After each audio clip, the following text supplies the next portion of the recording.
ba maniniwala ako sa'yo? It's okay, Maita. I know that you're still in the denial stage. Alam kong masakit sa isang ambisyosang tulad mo na paasahin sa wala. Alam mo, Rebecca, hindi naman ako pinaasa ni Mark. Alam ko naman na ako ang mahal niya at hindi ikaw. Kung talagang mahal ka niya, Maita, bakit niya ako pakakasalan?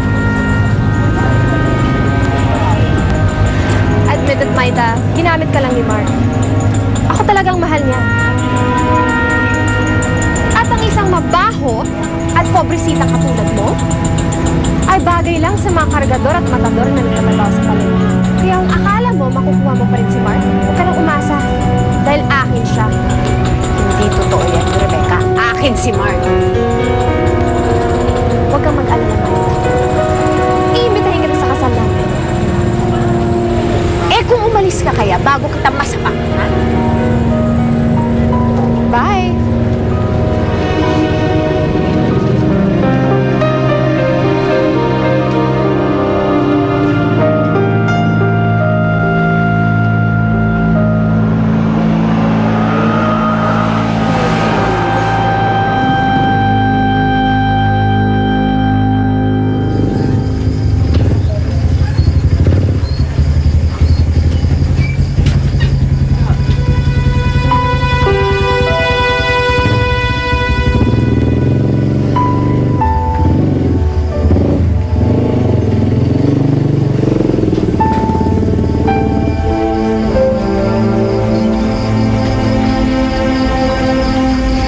Bakit ho ganyan kayo makatingin sa akin?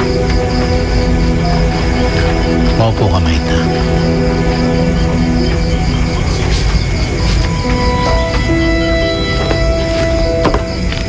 Kasi alam ko na ang tungkol kay Mark. Okay lang yun, Maita.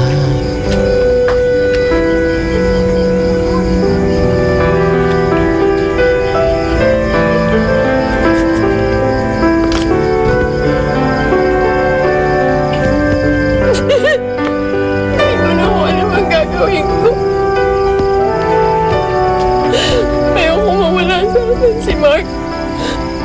Alam ko yun, anak.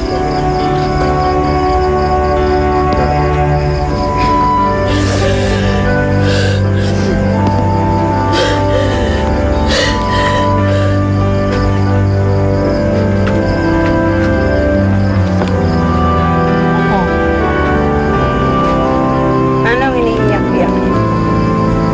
Yung boyfriend niyang nakabuntis ng ibang babae, no? Ano ka ba, Amparo? Nasabi mo, ititigil mo na yung pagjijinom mo. Hindi naman ako lasing.